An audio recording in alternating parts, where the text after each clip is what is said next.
I almost made a big mistake moving to Portugal. I was convinced that Porto was going to be my new home. I spent a week there, did all my research, liked what I saw.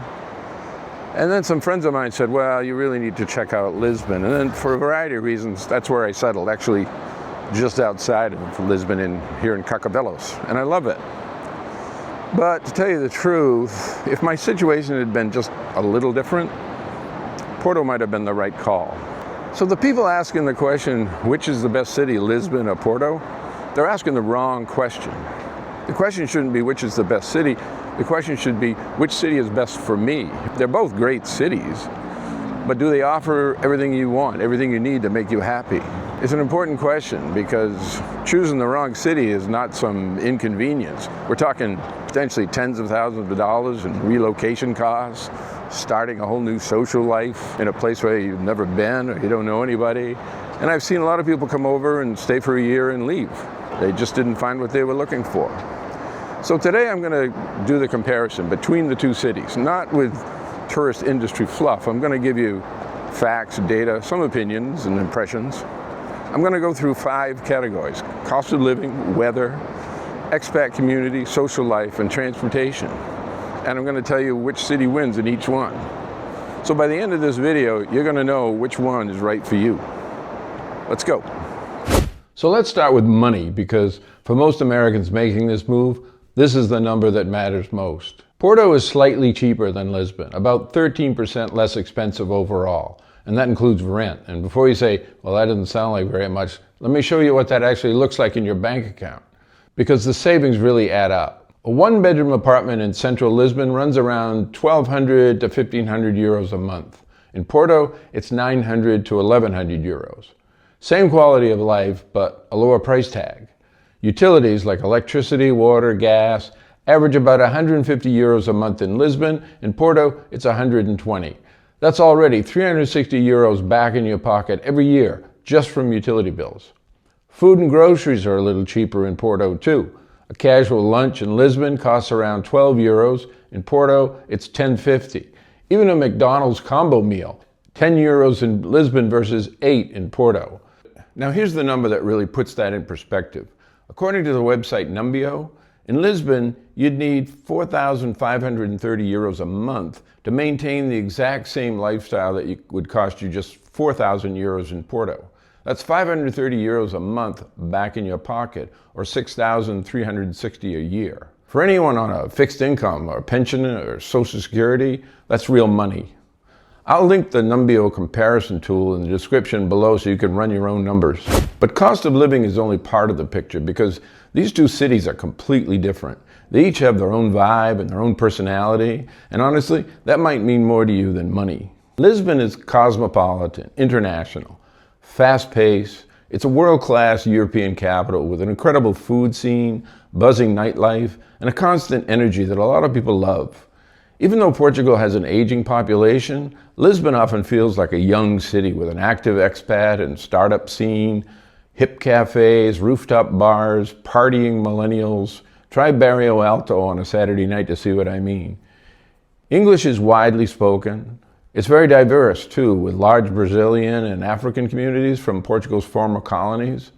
And if you're a beach lover, Cascais, Carcavelos, and Estoril are just 30 to 40 minutes away. But I'll be honest, and I may get in trouble for saying this, Lisbon is starting to feel like it's not really Portugal anymore, especially in summer. Certain neighborhoods are packed with tourists. Short-term rentals like Airbnb have taken over whole blocks. Some days I walk around and I don't hear a single Portuguese accent all day, not one. It's getting harder to find the real traditional Portugal in the heart of Lisbon. Porto's completely different. It's smaller, more compact, half the population of the Lisbon metro area. It's more relaxed, cozier, less commercialized. It has kind of a bohemian vibe. To me, it feels more authentically Portuguese. The pace is slower, quieter, the streets seem older, and the Douro Valley wine region is just an hour away. Now, neither experience is wrong, they're just different, and you need to decide which experience you want to wake up to every morning. Drop a comment below right now based on what I've described. Are you more of a Lisbon person or a Porto person? I want to know what you're thinking. Okay, so let's talk about the weather. For many people, this can be a real deal breaker. Lisbon wins on sunshine, about 300 days a year. Average temperature of 18 degrees centigrade, which is 64 degrees Fahrenheit. It rarely drops below 50 degrees Fahrenheit during the day, even in winter. It's drier and sunnier than almost anywhere in Western Europe. Porto is only slightly cooler, but it gets a lot more rain. Lisbon sees around 700 millimeters of rainfall a year. Porto gets around 1,200, close to 50 inches. There's actually a local saying in Porto, the city doesn't rust, it washes away clean. And there's something to that. It's part of what makes Porto and the surrounding wine region so green and lush. But here's the thing, if sunshine and beach weather are non-negotiable for you, Lisbon wins, no question. On the other hand, if you grew up in Seattle or Portland, Oregon, you'll probably feel right at home in Porto. Summers are warm in both cities, but Lisbon can get really hot, 90 to 100 degrees Fahrenheit for days on end in July and August. Porto stays more comfortable, so if you don't like the heat, and remember, many apartments in Lisbon don't have air conditioning, that's actually a point in Porto's favor. Now, let's talk about something that I think is actually the most underrated factor in this whole decision, your social life. Because Portugal has changed dramatically in the last several years, and what that means for expats in Lisbon and Porto is completely different. The number of Americans moving to Portugal has exploded from 4,700 in 2020 to over 19,000 by 2024. That's a 300% increase in 4 years. Both cities have felt that growth, but in very different ways. Nearly half of the Americans moving to Portugal landed in the Lisbon area. It has the largest, most established expat community in Portugal. Meetup groups, Facebook communities, English-speaking doctors, lawyers, accountants, international schools, co-working spaces full of remote workers from around the world. If you're making this move for the first time and you need a ready-made support network, Lisbon will make that a lot easier. Porto draws about 20% of Americans making the move. It's a smaller community, but here's something I've noticed. Porto expats tend to stay. They put down roots. They integrate into Portuguese culture. They build real, lasting friendships.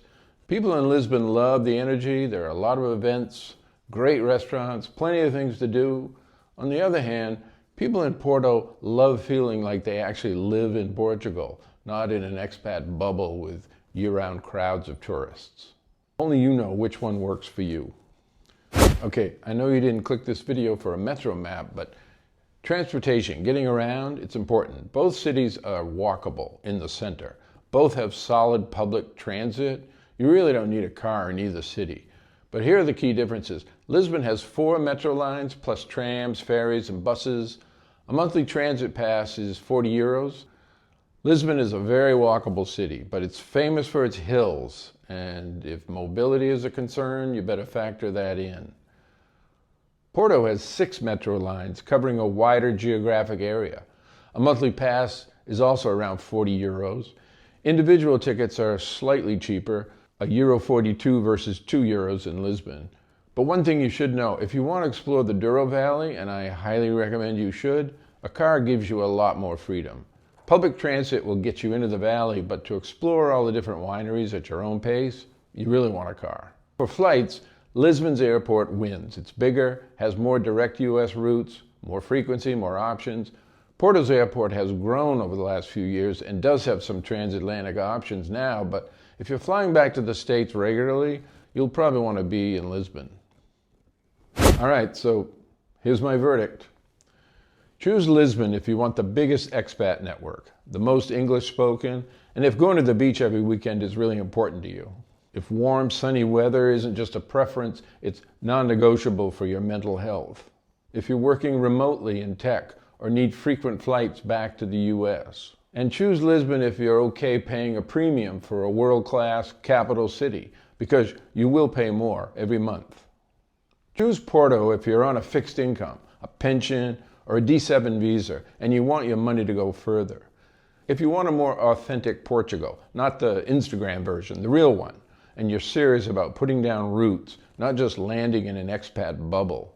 If you love wine, history, and architecture, and if you want a tight-knit community where people actually know your name, Porto rewards people who commit to it. It might take a while to get used to it, but the ones who stay, they almost never leave. Okay, so if you're still torn between which city to choose, here's what I recommend.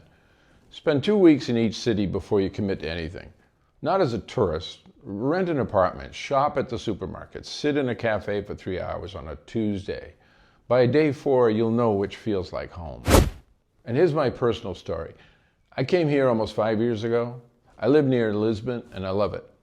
But if I was starting over on a tighter budget, if things were a little different, I might have stuck with my first choice. But like John Lennon said, life is what happens when you're making other plans. I met a woman who eventually became my wife. She has a family here in Lisbon. And maybe more important, she loves the beach. Can't really live without it. So for us, the decision made itself. For you, it probably won't be that simple. But that's why I made the video, so you can make the call with real information, not just someone else's highlight reel. So which city are you leaning toward? Tell me in the comments below.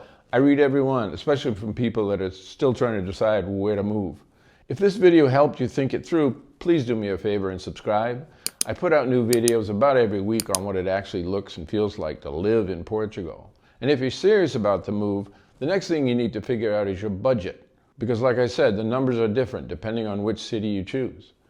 I've got a video right here that walks you through exactly what a realistic monthly budget looks like on a D7 visa. Check it out. Whichever city you choose, Lisbon or Porto, making the move to Portugal, in my experience, is a great decision. So go make it happen. Till next time, até logo.